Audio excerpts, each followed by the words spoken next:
और खबर ये है कि राजस्थान में समुद्र का पानी लाया जा रहा है। अब समुद्र का पानी कोई बाल्टी में भरकर ला रहा है कि नदियों से ढोकर ला रहा है, ये आज के सेशन में बताने की बात है। ये सपना सा लगने वाली जो बात है, ये हकीकत में बदल जाएगी यदि वाकई में अरब सागर का पानी राजस्थान तक चलकर आ जाए। हमारे राजस्थान में जालौर नाम से जो जिला है, उसे कनेक्ट करने की तैयारी चल रही है अरब सागर से। अब तैयार करने के लिए क्या किया जाएगा? राजस्थान के साथ क्या समुद्र वाकई में आ सकता है? हमें उठाकर वहां ले जा रहे हैं कि उसको उठाकर यहां लेकर आ रहे हैं कि बीच में कोई नदी जैसी चीज बना रहे हैं? आसान आंसर यही है कि दोनों के बीच में एक नहर बना रहे हैं। लगभग 250 किलोमीटर दूर यहां से समुद्र पड़ता है जालौर से। जालौर से 250 किलोमीटर दूर कांडला पोर्ट है और उसे कनेक्ट करने के लिए एक नहर बनाई जा रही है। और ये नहर बनाने के लिए इनलैंड वाटरवे जो डिपार्टमेंट है भारत का, उसके साथ में राजस्थान का जो जल संसाधन मंत्रालय है, जो विभाग है, संसाधन जो मंत्रालय है, उसने एमओयू साइन किया है, इसलिए ये हेडलाइन बनी हुई है। तो राजस्थान को अरब सागर से जोड़ा जा रहा है। क्या राजस्थान में पानी समुद्र का लाया जाएगा? उसका उपयोग क्या खेती में होगा? आंसर है नहीं। खेती में खारा पानी समुद्र का उपयोग में नहीं लिया जाएगा। उपयोग होगा यहां से परिवहन में।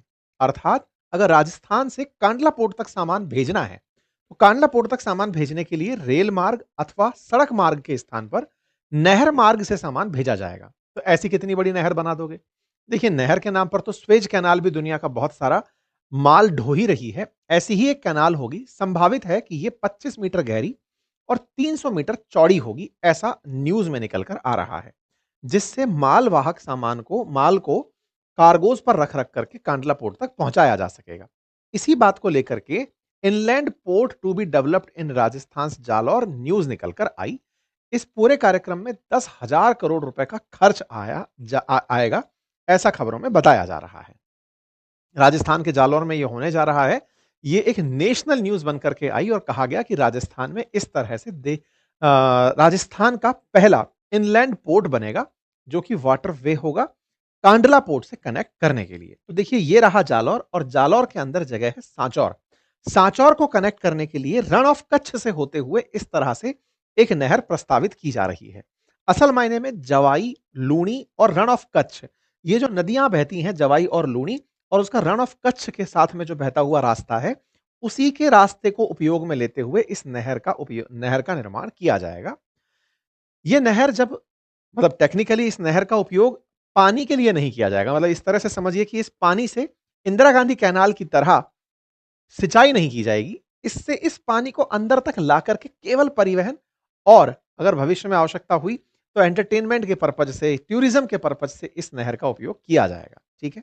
ये जानकारी कब बाहर निकल कर आई? जब राजस्थान के अंदर एमओयू साइन हुआ। मुंबई के अंदर एमओयू साइन हुआ। राजस्थान रिवर बेसिन और जल संसाधन आयोजन मंत्रालय, आयोजन प्राधिकरण और भारतीय अंतर्देशीय जलमार्ग प्राधिकरण के बीच में जवाई लूणी ऑफ कच्छ नदी प्रणाली को राष्ट्रीय जलमार्ग 48 घोषित होने के कारण यह सब काम हो पा रहा है। यह जानकारी राजस्थान सरकार के द्वारा भी दी गई कि अरब सागर से सीधे जुड़ेगा राजस्थान, जालौर में बनेगा इनलैंड पोर्ट। ये पोर्ट जिस तरह से समुद्र के किनारे पोर्ट कांडला पोर्ट बना हुआ है, मुद्रा पोर्ट बना हुआ है, कांडला पोर्ट दीनदयाल पोर्ट के नाम से इन दिनों विख्यात है। उस पर इन दिनों थोड़ा ट्रैफिक कम हुआ है जब से अडानी का मुद्रा पोर्ट, क्योंकि 60 किलोमीटर दूर पर मुद्रा पोर्ट है और वहां पर इन दिनों ट्रांजैक्शन खूब है, क्योंकि कांडला पोर्ट सरकारी रह गया और मुद्रा पोर्ट में अडानी का काम है, तो अडानी उसको बहुत प्राइवेटाइज करके कस्टम तरीके से अच्छे से चला रहा है। तो पोर्ट पे जहां सामान बहुत अच्छे से उतर पाए, जहां पर उसका मेंटेनेंस सही से हो, केयर अच्छे से हो, ट्रांसपोर्ट अच्छे से हो, तो वो इन दिनों काफी सर्वाइव कर रहा है, या फिर कहिए तो कंपटीशन में कांडला पोर्ट को टक्कर दे रहा है। ऐसे में कांडला पोर्ट को अगर राजस्थान से कनेक्ट कर दिया गया, क्योंकि सरकारी पोर्ट है, और उससे इसको कनेक्ट कर दिया गया, तो राजस्थान से एक बड़ी मात्रा में जो ट्रैफिक है वो वाया कैनाल होते हुए कांडला पोर्ट जाएगा और कांडला पोर्ट से फिर मिडिल ईस्ट को जो हम अपना सामान बेचते हैं, या अरब सागर के माध्यम से, या कहिए तो जो रेड सी से होकर के हम सामान मंगाते हैं, वो इस रास्ते होकर के राजस्थान पहुंचेगा। और राजस्थान पहुंचने के बाद में फिर यहां तो डेडिकेटेड फ्रेट कॉरिडोर है। डेडिकेटेड फ्रेट कॉरिडोर की वजह से दिल्ली सामान बहुत तेजी से पहुंचाया जा सकेगा। तो टेक्निकली सामान की जितनी तेज आवाजाही होती है, देश के विकास में उतना ज्यादा आराम रहता है।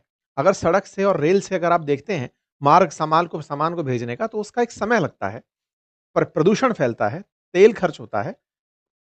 माना जाता है कि जो पानी के थ्रू होने वाला परिवहन है, ट्रांसपोर्ट है, वो तुलनात्मक रूप से सस्ता पड़ता है। यही कारण है कि ये खबर बड़ी खबर में कंसीडर की गई और कहा गया कि 10,000 करोड़ से अधिक राशि के अंदर ड्रेजिंग होगी। 262 किलोमीटर लंबा जलमार्ग बनाया जाएगा और 50,000 लोगों को इससे रोजगार के अवसर मिलेंगे। ऐसा गवर्नमेंट ऑफ राजस्थान के द्वारा जानकारी दी गई। इसमें कहा गया कि जलमार्ग की डीपीआर पर भारतीय अंतर्देशीय जलमार्ग विकास प्राधिकरण, national technology for port, waterway and cost, IIT Madras और जल संसाधन विभाग द्वारा सर्वे किया जा रहा है। यह जानकारी मुख्यमंत्री के द्वारा भी अपने सोशल मीडिया हैंडल्स पर दी गई और बताया गया कि जल संसाधन मंत्री के प्रयासों से यह सफलता मिली और 10,000 करोड़ रुपए से अधिक की राशि में यहां पर ड्रेजिंग होगी। ये वो रास्ता होगा रन ऑफ कच्छ होते हुए, जो जालौर से होते हुए इस एरिया के अंदर पहुंचेगा। इसी एरिया में कैनाल का विकास होगा और इससे भारत में एक लैंडलॉक स्टेट जो कि राजस्थान है, जिसके पास समुद्र नहीं है, वो भी अब समुद्र तक अपना सामान पहुंचा पाएगा। अभी तक पहुंचाने के लिए हम ट्रक और रेल का उपयोग करते थे। ऐसा पोर्ट, चूंकि पोर्ट जनरली उन्हें कहा जाता है जो कि समुद्र पे जो राज्य बने हुए हैं उनके लिए पोर्ट होता है, तो यहां पर पोर्ट खुद अंदर चलकर आ रहा है, तो ऐसे पोर्ट को इनलैंड पोर्ट कहा जाता है।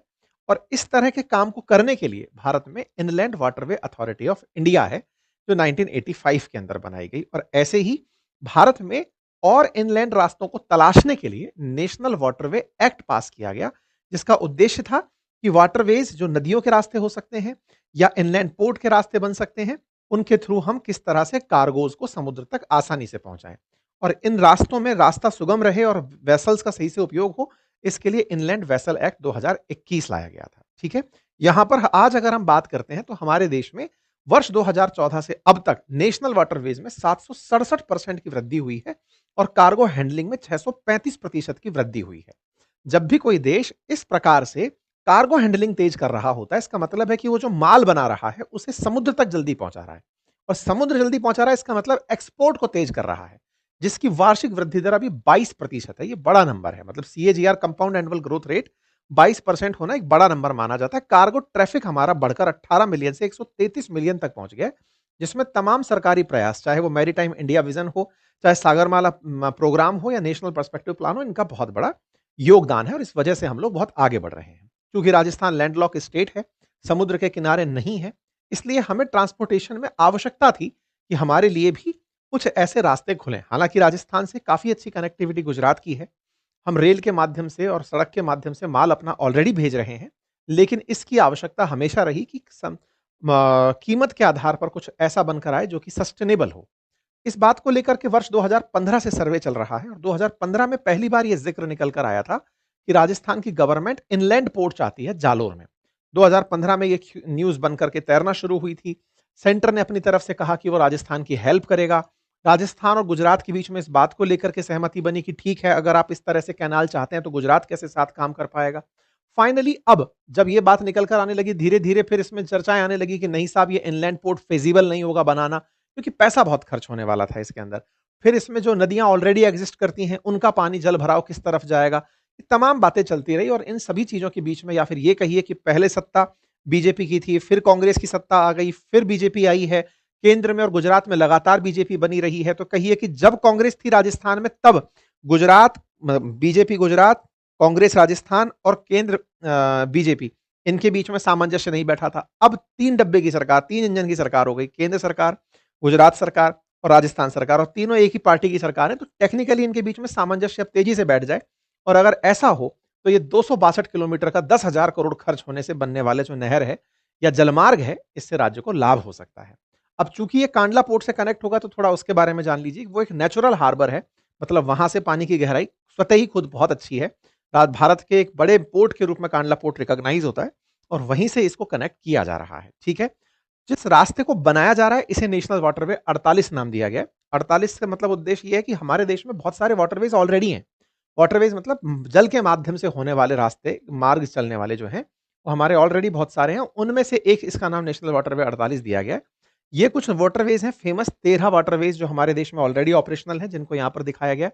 नेशनल वाटरवे 1, नेशनल वाटरवे 10, ये सब आप मैप के अंदर देख सकते हैं। इनको अगर लिस्ट किया जाए तो कुछ प्रमुख वाटरवेज के नाम यहाँ पर हैं, जैसे गंगा भागीरथ हुगली रिवर सिस्टम को नेशनल वाटरवे 1 कहा जाता है। नेशनल वाटरवे 3, नेशनल वाटरवे 4, ये प्रमुख वाटरवेज हैं जो भारत के अंदर अलग अलग जगहों पर स्थित हैं। जरूरी नहीं है कि वाटरवे के लिए नदी का होना जरूरी हो, कई बार हम सूखे पोर्ट को भी वाटरवे में काउंट कर लेते हैं। जैसे अगर हम पोर्ट के नाम पर अगर जाने तो दादरी जो पोर्ट है ये जलमार्ग नहीं है, रेल से जुड़ा हुआ है, लेकिन ये जेएनपीटी से सीधा कनेक्ट करता है, तो इसे भी हम इनलैंड सूखे पोर्ट के रूप में, ड्राई पोर्ट के रूप में कंसीडर करते हैं। वाटरवे भले ही नहीं है, लेकिन इनलैंड पोर्ट के रूप में इसे कंसीडर किया जाता है, ड्राई पोर्ट के रूप में। पोर्ट जो शब्द है सामान्यतः वो समुद्र के किनारे यूज होता है, लेकिन समुद्र से सीधी ऐसी कनेक्टिविटी के साथ समुद्र की पोर्ट पे सामान रखा हुआ था, ये 1300 किलोमीटर पीछे रखा, एक सीधी रेल चल के सामान अंदर तक लेकर आ रही है, तो हम इसको पोर्ट मान ले रहे हैं। इस तरह से भी ऐसे ही ग्वालियर का ड्राई पोर्ट है, जिसमें कि जलमार्ग नहीं है, रेल और सड़क मार्ग से सीधा जेएनपीटी कनेक्ट कर रखा है। तो हमारे देश के अंदर प्रयास यह है कि समुद्र से कनेक्टिविटी कितना आसान हो। अब आप पूछेंगे ऐसा क्यों? क्योंकि अल्टीमेटली आप एक्सपोर्ट जब तक नहीं करेंगे, देश के अंदर बाहर से पैसा नहीं लाएंगे। और एक्सपोर्ट करने के लिए जो माल बना है, चाहे वो पेरिशेबल गुड है, चाहे आपने तैयार नया माल बनाया है, वो जितना जल्दी बाहर पहुंचाया जा सके, उतना तेजी से आप पैसा अंदर ला सकते हैं। आपने सामान बनाया, अब जैसे आप कई बार अगर राजस्थान में अगर देखें, दिल्ली के आसपास के जिलों में तो विशेष रूप से ये देखा जा सकता है, सुबह सुबह गाड़ियों की कैपेसिटी भले ही 80 फिक्स हो, वो 100 तक दौड़ा दौड़ा के सब्जियां लेके दिल्ली जा रहे होते हैं, क्योंकि समय बहुत कीमती होता है कई ऐसे ट्रांजेक्शन में जहां माल बहुत तेजी से पहुंचे।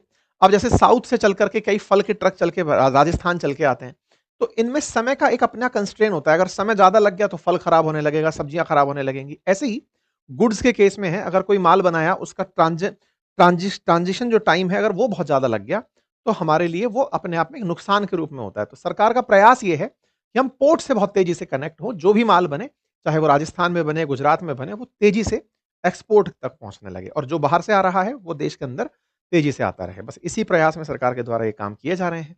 दुनिया में अगर बात करें तो बहुत से सक्सेसफुल मॉडल हैं, जैसे पोर्ट ऑफ ड्यूसबर्ग जो है, जिसको दुनिया में सबसे ज्यादा विख्यात इनलैंड पोर्ट के रूप में कंसीडर किया जाता है। ऐसे ही चाइना के अंदर पोर्ट ऑफ नानजिंग है, जो इनलैंड पोर्ट होते हुए मतलब समुद्र के किनारे नहीं है, लेकिन कार्गोज में ये वर्ल्ड रिकॉर्ड हासिल किए हुए हैं। इतना ज्यादा यहाँ से ट्रांजिशन होता है, ट्रांजेक्शन होता है, माल का आवाजाही होती है। ठीक है साहब।